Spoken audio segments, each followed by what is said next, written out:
오늘 말씀 이사야서 14장 1절에서 5절입니다. 이사야서 14장 1절에서 5절 한 절씩 교독하겠습니다. 예수께서 야곱을 긍휼히 여기시며 이스라엘을 다시 택하여 그들의 땅에 두시리니 나그네 된 자가 야곱 족속과 연합하여 그들에게 애속될 것이며 민족들이 그들을 데리고 그들의 본토에 돌아오리니 이스라엘 족속이 여호와의 땅에서 그들을 얻어 노비로 삼겠고 전에 자기를 사로잡던 자들을 사로잡고 자기를 압제하던 자들을 주관하리라. 여호와께서 너를 슬픔과 공고와 및 내가 수고하는 고역에서 놓으시고 안식을 주시는 날에 너는 바벨론 왕에 대하여 이 노래를 지어 이르기를 압제하던 자가 어찌 그리 그쳤으며 강포한 성이 어찌 그리 패하였는고. 함께 읽겠습니다. 여호와께서 악인의 몽둥이와 통치자의 귀를 꺾으셨도다. 아멘. 자, 이사야서 강의 37번째 강의 시작하겠습니다. 우리가 지난 시간까지 13장의 말씀을 우리가 살펴보았어요. 13장의 말씀을 요약을 해보면 이런 내용이죠. 열방에 대한 하나님의 심판을 예언하시는 말씀으로 되어 있었어요. 먼저 하나님이 열방을 심판하시기 위해서 뭘 하시냐면 하나님의 군대를 소집하신단 말이에요. 그 하나님의 군대를 소집하시는 내용을 살펴보았고 또 여호와의 날에 임할 그 심판의 두려움과 공포에 대한 말씀을 하시는데 이렇게 하나님이 열방을 심판하시는 이유를 설명하시죠. 그 이유가 뭐였죠? 열방의 왕, 열방의 백성, 열방의 나라가 어떻게 했어요? 교만해졌기 때문에. 그리고 또 하나의 이유가 있었습니다. 그 이유가 뭐냐면 하나님을 의지해야 되는 백성들이 어떻게 했어요? 하나님을 의지하지 않고 열방의 힘과 능력을 의지했기 때문이고 또 하나님은 하나님을 신뢰하지 않는 하나님의 백성이 아닌 그들이 의지하고 있는 열방을 심판하시는 내용들을 우리가 살펴보았단 말이에요. 물론 하나님을 의지하지 않았던 하나님의 백성들 역시 마찬가지 하나님은 심판하시잖아요. 심판하시는데 그것뿐만 아니라 그 하나님의 백성들이 의지했던 열방의 민족들, 열방의 나라들, 그 열방이 가지고 있었던 그 힘과 능력을 다시 한번 심판하신단 말이에요. 그리고 교만이라고 하는 것을 우리가 배웠죠. 교만을 죄악이 아닌 죄라고 선포를 하죠. 죄악이 아닌 죄라고 선포를 한단 말이에요. 왜냐하면 이 교만은 하나님을 두려워하지 않는, 다시 말하면 하나님을 경외하지 않는 죄이기 때문에 죄라고 한단 말이에요. 교만이라고 하는 죄, 이 죄로 인해서 임하는 그 심판은 단순하게 인간에게만 임하는 그러한 심판이 아니라 우주적인 재앙으로 심판이 임하게 된다라고 13장 후반부에 말씀을 하고 있단 말이에요. 이런 심판이 임하는 여호와의 날에 13장에서는 바벨론의 멸망으로 표현을 하고 있죠. 바벨론이 멸망하는 것으로. 그렇지만 궁극적으로 이 심판의 날은 마지막 날, 예수님께서 다시 오시는 날, 종말의 날을 의미하고 있다라는 것을 살펴보았습니다. 그리고 사람의 영광과 또 교만의 상징인 바벨론을 심판을 하시는데 마치 죄악으로 만연했던 소돔과 고모라를 심판하신 같이 그렇게 심판하신다는 그런 말씀을 통해서 하나님의 심판, 그 심판은 심판이 있는 그곳에서는 그 심판원에서 폐허가 되어가지고 도저히 사람이 살 수 없는 곳이 되어버리고 사람이 거주하지 못하는 곳이 되어버린다라는 것을 우리가 살펴보면서 이러한 심판에 대한 예언의 말씀이 13장의 1절부터 마지막 절까지 이어지고 있었고 그 내용을 살펴봤단 말이에요. 물론 지금 심판이 지금 바벨론에 이게 심판하시는 내용으로 계속 이어지고 있습니다. 그렇지만 우리가 이 바벨론을 심판하는 내용을 통해서 또 바벨론이 심판을 받고 포로가 되었던 남유다 백성들이 다시 예루살렘으로 귀환을 하는 그런 내용들을 통해서 이것이 바벨론이 아닌 마지막 날 예수님께서 다시 오셔서 우리를 구원하시고 우리 하얀 나라를 다시 회복시켜주는 그런 내용으로 우리가 반드시 인식을 하고 있어야 된다는 것이죠. 자, 지난 시간에 이어서 살펴볼 오늘 본문 역시 하나님의 심판으로 바벨론이 멸망을 하고 그리고 하나님께서 약속하신 포로에서의 기한에 대한 예언의 말씀이 계속해서 이어집니다. 다시 말씀드리면 약속된 구원이 이루어진다. 약속된 구원에 대한 말씀이다라고 할 수 있는 거예요.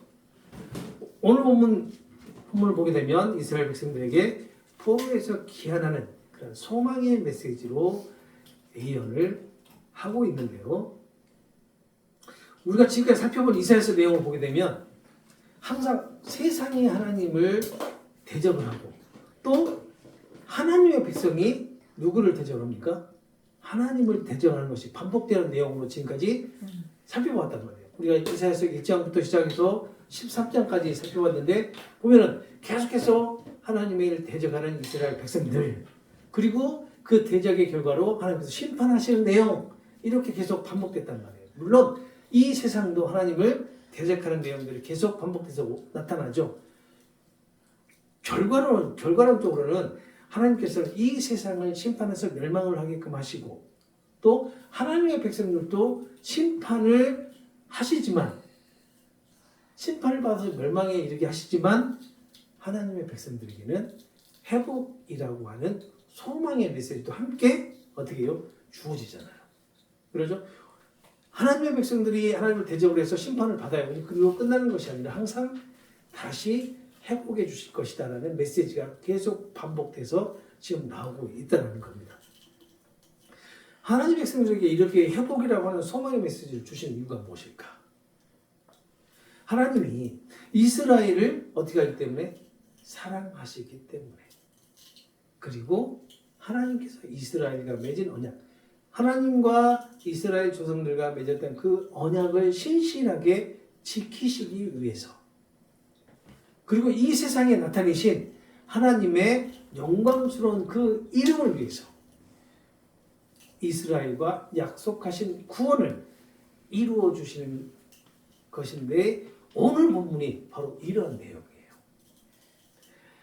자, 1절을 보시겠습니다. 1절 보시게 되면 여호와께서 야곱을 긍휼히 여기시며 이스라엘을 다시 택하여 그들의 땅에 두시리니 나그네 된 자가 야곱 족속과 연합하여 그들에게 애속될 것이다 라고 한단 말이에요. 하나님께서 야곱의 후손들 즉 온 이스라엘을 불쌍히 여기셔서 그들이 지금 바벨론 땅에서 포로 생활을 하고 있지만 하나님께서 그들을 다시 한번 선택하여서 이스라엘 땅 예루살렘으로 인도하실 것이다. 다시 돌아오게끔 하실 것이다. 라고 지금 말을 하고 있단 말이에요. 그런데 이때 이스라엘 백성들만 돌아오는 것이 아니라 바벨론 땅에 거주하고 있는 이방인들도 그들과 함께 이스라엘 땅으로 들어와서 야곱 족속의 일원이 되어서 함께 살게 될 것이다. 라고 말씀하고 있는 게 1장 내용이에요. 자, 약속된 백성들의 구원과 이방인들의 구원에 대한 메시지를 여기서 지금 보여주고 있는 거죠. 자, 이미 이사야 선지자를 통해서 이렇게 이방인들에게도 하나님의 구원이 임할 것이다 라는 이런 메시지가 전달됐는데도 불구하고 유대인들은 신약에 나와 있는 유대인들은 이방인들이 받는 구원에 대해서 어떻게 생각했어요? 달갑게 생각 안 했죠. 받아들이지 않았잖아요. 이미 이사야 선지자를 통해서 이렇게 이방인들도 구원을 받게 된다는 이런 메시지가 전달됐잖아요. 오늘 1절 말씀을 보게 되면 거기 나그네 된 자라는 그런 말이 있잖아요. 이방인들을 얘기합니다. 이 이방인들이 야곱 족속과 연합한다라는 이 말은 뭐냐면 야곱 족속에 기속된다. 이스라엘 백성들과 함께 기속이 된다라는 그런 의미가 된단 말이에요. 이미 출애굽 때요.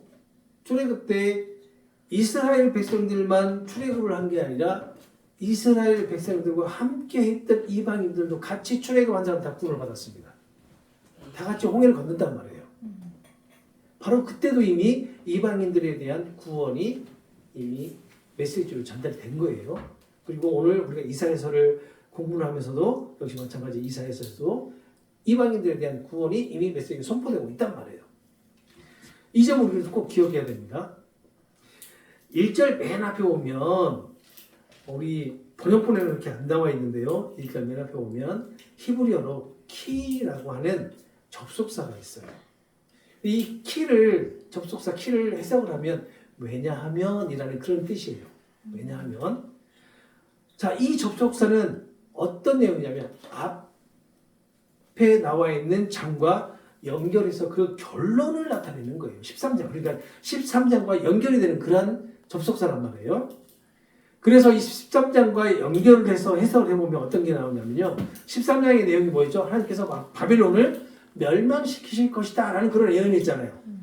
왜냐하면 야곱의 족속을 긍휼히 여기시기 때문이다. 이렇게 연결이 되는 거예요. 그러니까 하나님께서 바벨론을 멸망시킬 것이다. 왜냐하면 여호와께서 하나님께서 야곱을 긍휼히 여기시며 이스라엘을 다시 택하여 이렇게 연결이 돼서 해석을 할 수 있다는 겁니다. 그러니까 바벨론의 멸망과 이스라엘의 구원이라고 하는 것을 연결시켜주고 있는 거예요. 키라고 하는 그 접속사가. 이 바벨론의 멸망과 이스라엘의 구원이라고 하는 주제는요. 나중에 40장에서도 66장까지에서 집중적으로 다루어지게 될 핵심적인 주제입니다. 이 멸망과 이스라엘의 구원. 이것이 나중에 40장에서 66장의 내용을 보실 때 이것을 참고하시고 보시면 더 이해하시기가 쉬워요. 자, 1절 보기에는 다시 택하였다라는 그런 말이 있어요. 다시 택하였다는 것은 하나님께서 애굽 땅에서 이스라엘을 선택하신 것, 아까 말씀드렸죠. 출애굽 때. 그 출애굽 때 선택하신 것 같이 바벨론 땅에서도 그 백성을 다시 선택하실 것을 말씀하시는 겁니다. 결국 다시 선택하셨다라는 것은 하나님께서 그 백성을 버리시지 않고 어떻게 하셨다는 얘기예요? 사랑하셨다라는 것을 의미하고 있는 거죠. 사랑으로 그 백성을 붙들고 있었다. 비록 바벨론이라고 하는 그 하나님을 대적하는 나라에 포로로 끌려가서 포로 생활하고 노예 생활을 하고 있지만 끝까지 그 백성들을 하나님의 백성들을 놓지 않고 붙들고 있었다라는 것을 의미하고 있단 말이에요. 그 하나님의 사랑을 1절에서는 세 가지로 표현을 합니다. 세 가지로. 자, 어떻게 표현하냐면요. 자기 땅에 다시 돌아오게 하시겠다라는 표현을 하셔요. 그 1절에 나와 있죠. 이스라엘 두시린이 야곱 족속과 연합하여서 그들에게 애속될 것이다. 그 내용 안에 들어가 있죠.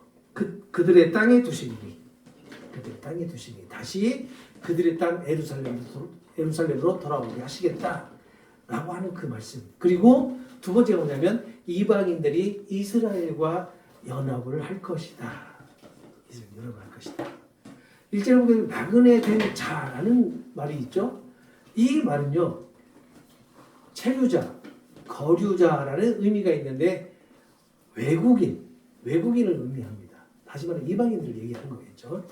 바로 이 이방인들이 어디에 애속될 것이다? 이스라엘 민족에 기속될 것이다.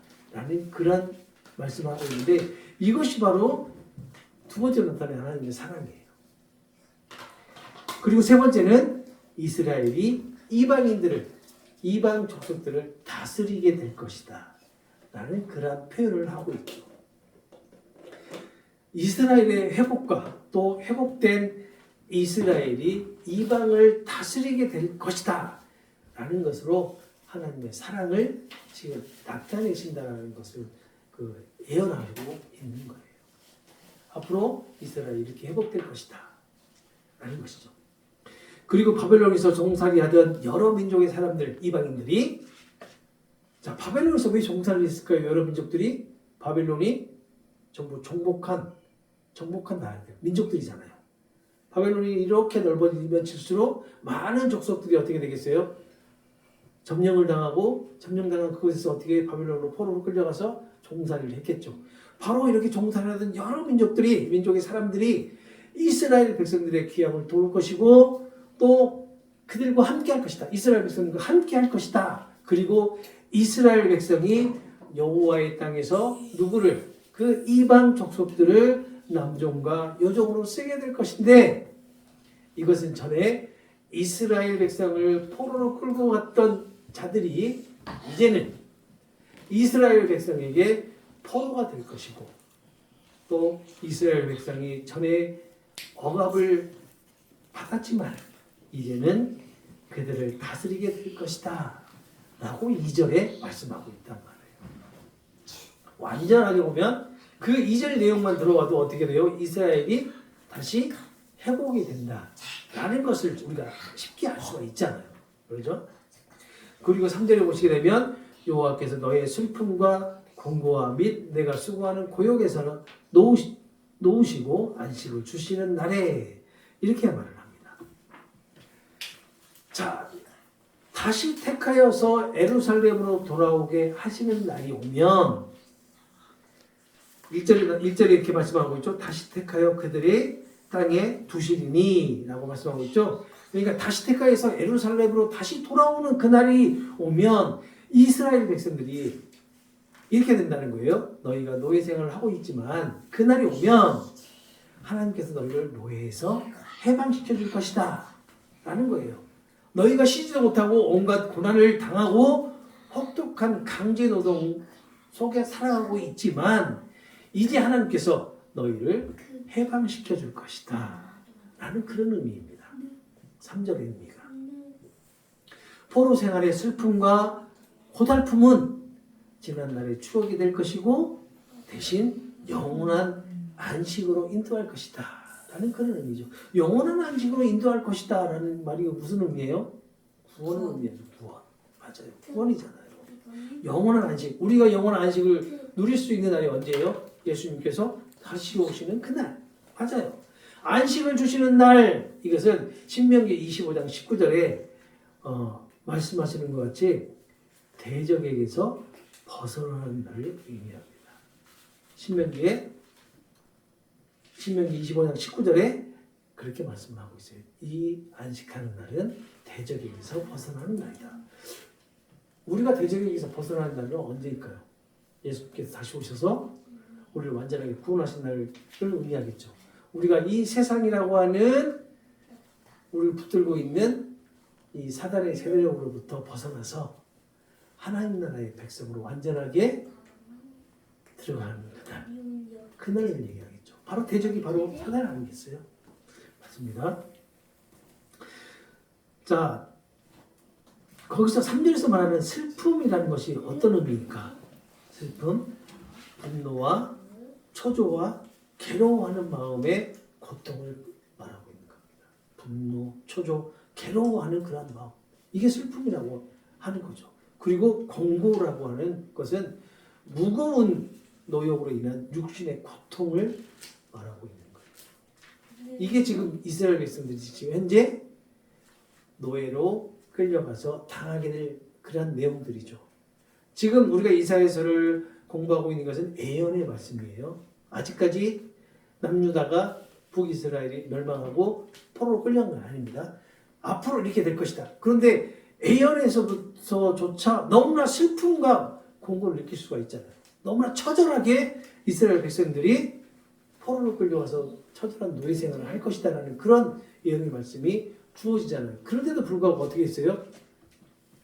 남유다 이스라엘 백성 아수르에서 멸망을 하고 바벨론에서 멸망을 당하고 포로로 끌려가잖아요.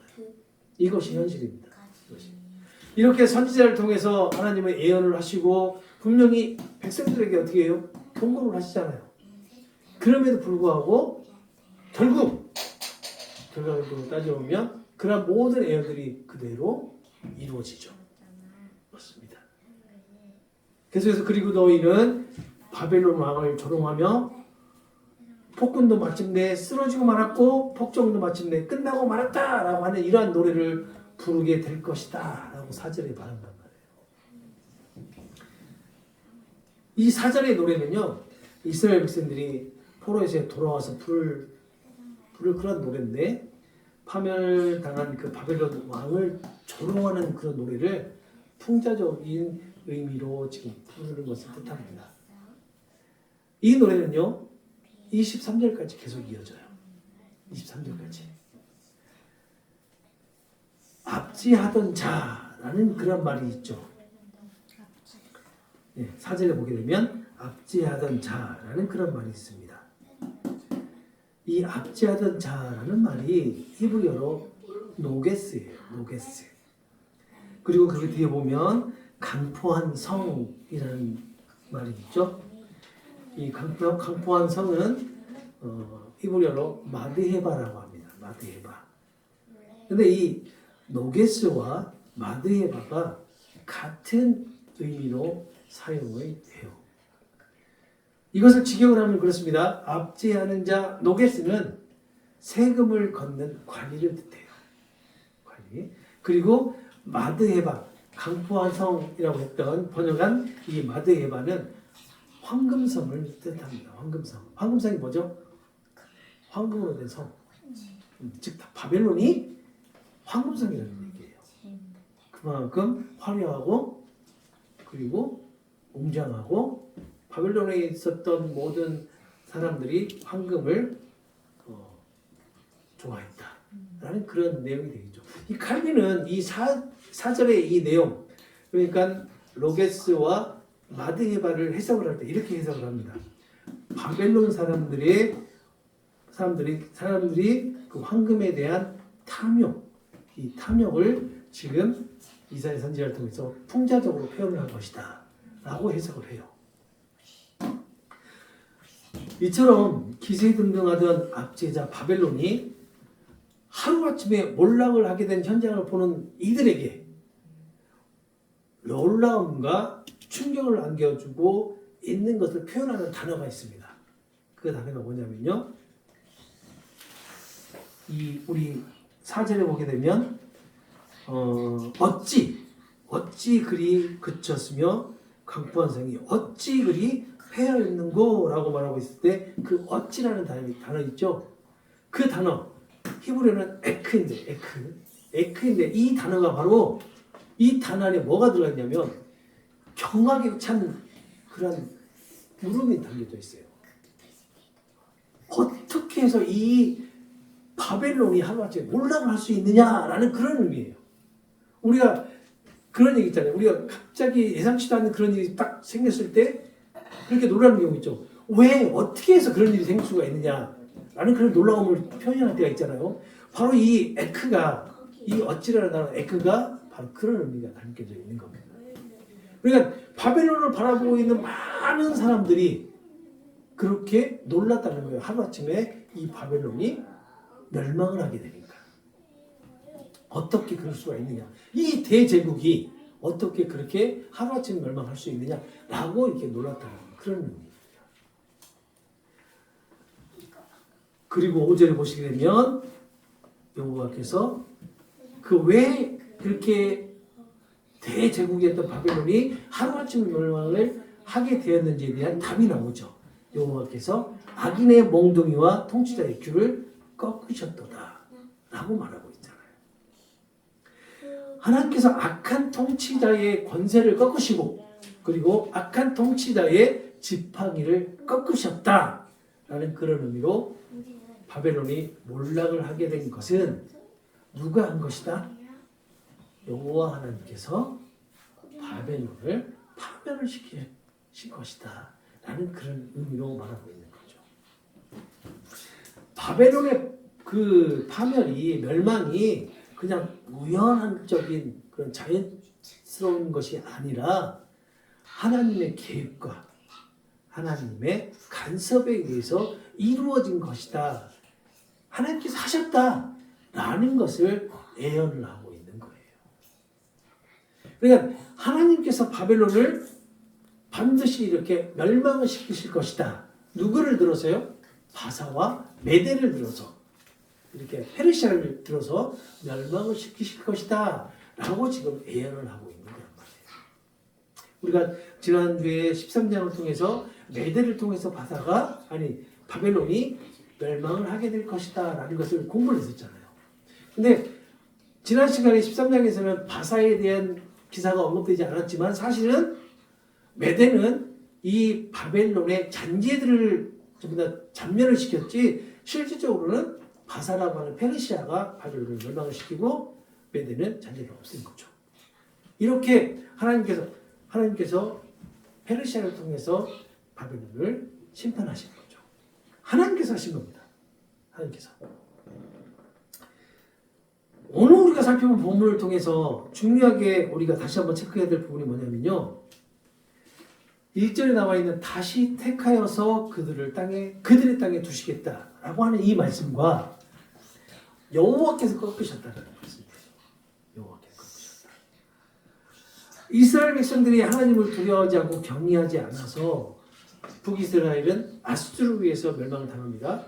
그리고 남유다는 바벨론에 의해서 멸망을 해서 포로로 끌려가 바벨론에서 70년 동안 포로 생활을 해요. 70년 동안 노예 생활을 한단 말이에요. 하나님은 남유다를 포로로 두지 않고 그들을 다시 택하여서 예루살렘으로 돌아오게 하신다라는 예언이 오늘 말씀이죠.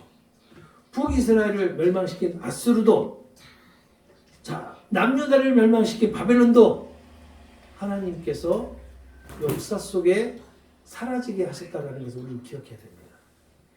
하나님께서 아수르와 바벨론을 멸망시키셨다는 것을 우리는 꼭 기억하고 있어야 돼요.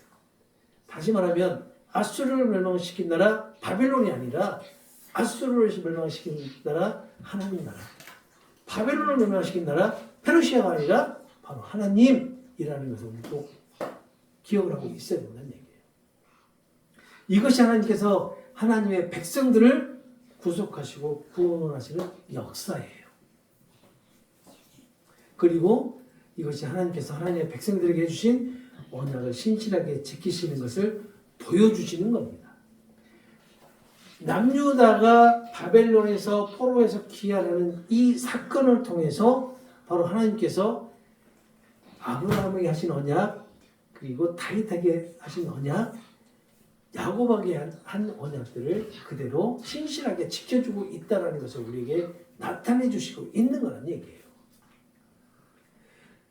이것이 바로 하나님의 백성들에게 주어지는 그 구속의 은혜라고 할 수가 있는 겁니다. 자, 오늘 본문을 현대 그리스도인들에게 한번 비춰보겠습니다. 현대 그리스도인들은 이 세상의 권력과 힘이라고 하는 물질적 풍요 속에서 살아가고 있죠. 그래서 외형적으로는 어때요? 삶이 윤택해져 가고 삶의 질이 상당히 높아져 가고 있죠. 그렇지만 내면은 어때요? 내면은 갈수록 피폐해지고 공고해지고 그리고 그리스도인의 정체성을 잃어가고 있고 심지어는 영적으로 혼돈 상태에 지금 빠져서 살아가고 있단 말이에요. 이 시대의 물질 문명이 오늘 본문의 이 바벨론에 해당이 된다고 보시면 됩니다. 우리를 사로잡고 있는 현대인들을 사로잡고 있는 이 물질 문명이 바로 바벨론이다 라고 생각하셔도 그렇게 무리는 되지 않아요. 물질 문명에 사로잡혀 산다는 것은 어떤 의미예요? 바벨론의 포로로 지금 살아가고 있다라는 것을 의미한단 말이에요. 바벨론의 포로가 되어서 세상의 권력과 힘을 상징하는 물질의 노예로 지금 살아가고 있다는 것을 의미합니다. 사실 현대를 살아가고 있는 모든 인류가 물질의 노예로 살아가고 있죠. 그것은 부정할 수 없는 겁니다. 그렇다고 해서 이 모든 인류에 그리스도인이 빠질 수 있어요? 아니, 그리스도는 안 빠져요. 그리스도인이 더 앞장서서 앞장섰지 절대 뒤처지지 않습니다. 그리스도인도 모두 이 물질 문명의 노예에 지금 살아가고 있단 말이에요. 물질에 사로잡힌 노예의 삶, 그 삶은요 어때요? 우리가 생각해봐도 끊이지 않는 고통과 그리고 고난 가운데 살아가고 있잖아요. 이 물질 문명이라는 것이 우리에게 이 고난과 고통을 끊임없이 안겨준단 말이에요. 영원히 벗어날 수 없을 것 같은 절망 가운데 살아간단 말이에요. 우리가 삶의 질이 높아지고 풍요롭지만 어때요? 아까도 말씀드렸지, 우리 내면은 픽배해지고 내면은 갈수록 더 영적인 공고함에 빠져 있다라고 말씀드렸는데, 바로 이러한 것들이 벗어날 수 없는 절망을 우리에게 주어진다는 말이에요. 하지만 그리스도인들이 이러한 삶이 세상의 권력과 힘에 이끌려서 하나님을 대적하는 삶이라는 것을, 그 대적하는 삶을 살아가고 있다는 것을 알고 있을 것 같기도 한데 모르면서 살아가는 사람들이 많습니다. 그리고 설령 안다 하더라도 인정하기를 꺼려하죠. 왜 그럴까요? 누구나 다 그렇게 사니까. 그렇죠. 누구나 다 그렇게 삽니다. 이게 우리가 현재 살아가는 삶이라고 생각하니까. 그런데 이 물질 문명에 사로잡혀 살아가고 물질의 그 노예된 삶이 하나님을 대적하는 삶이라는 것을 우리가 깨달아야 돼요. 다시 말하면 내가 하나님의 대적자의 삶을 살아가고 있다는 것은 지난 시간에도 말씀드렸지만 우리가 심판의 대상이 아니다. 우리가 심판받아 마땅한 자라는 것을 우리가 깨달으면서 살아가야 한다는 얘기가 되겠죠.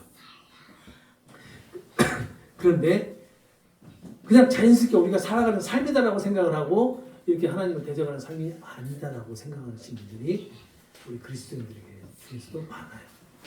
그리고 이것을 알면서도 인정하기 싫어하신 분들도 많다는 거죠. 이런 그리스도인들을 하나님이 다시 택하셔서, 오늘 본문에 다시 택하셔서 이 세상의 권력과 힘에서 벗어나서 영원한 안식을 누리게 하시는 사건을 경험하게 하시죠. 그 사건이 뭐예요? 바로 십자가 사건이라는 거예요. 십자가 사건. 십자가 사건을 통해서 세상의 권력과 힘을 의지하며 살고 있다는 것을 깨닫게 한단 말이에요. 그 십자가 사건을 통해서 내가 하나님을 대적하는 자였고 심판받아 마땅한 자였다는 것을 깨닫게 한단 말이에요. 그 십자가 사건을 통해서 고난과 고통을 이기게 하는 소망을 갖게 한단 말입니다. 우리에게. 그리고 영원한 안식의 나라, 하나님 나라를 우리가 소망하게 해 주시는 것이 바로 그리스도인들에게 주어진 구속과 구원의 은혜예요. 그리고 약속하신 구원을 이루시겠다라는 그런 말씀이기도 합니다. 오늘 우리가 살펴본 이 말씀 가운데 우리가 이 현대를 살아가면서 나는 아니겠지라고 하는 그런 아니라 생각은 버려야 됩니다. 오히려 있잖아요. 내가 맞습니다. 이런 고백이 돼야 돼요. 내가 하나님을 대적하는 자가 맞습니다.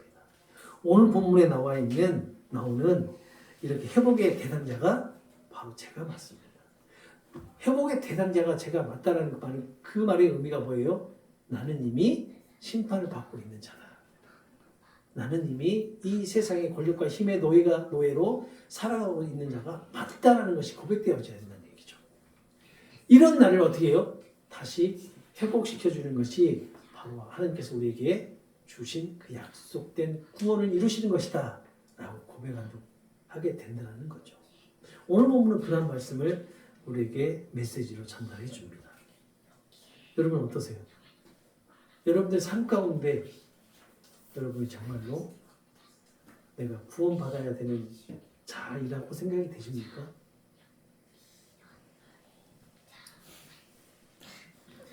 맞습니다. 우리 구원받아야 될 자들이 맞아요. 그렇지만 구원 이전에는 무엇이 있다? 심판이 있었다라는 것을 꼭 기억을 하셔야 돼요. 우리가 이번 주에 세례식이 있지만 세례라는 것이 그렇습니다.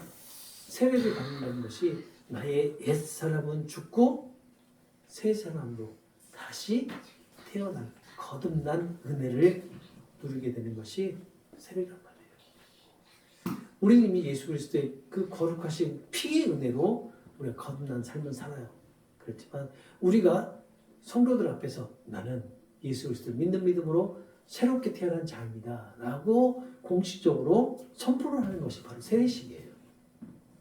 우리가 그 세례식을 이번 주에 하게 됩니다.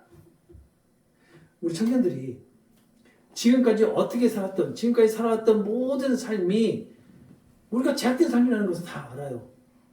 그렇지만 세례를 받고 난 이후에 새롭게 태어나는 그 삶에서는 그리스도인의 삶을 살아가도록 예수님께서 반드시 붙들어서 인도해 주실 것이라는 그런 믿음 가운데 우리가 세례식을 하게 된다는 사실을 기억하시고 기도 많이 해주시기 바랍니다. 자, 오늘은 여기까지 하겠습니다. 기도하겠습니다. 하나님 감사합니다. 오늘도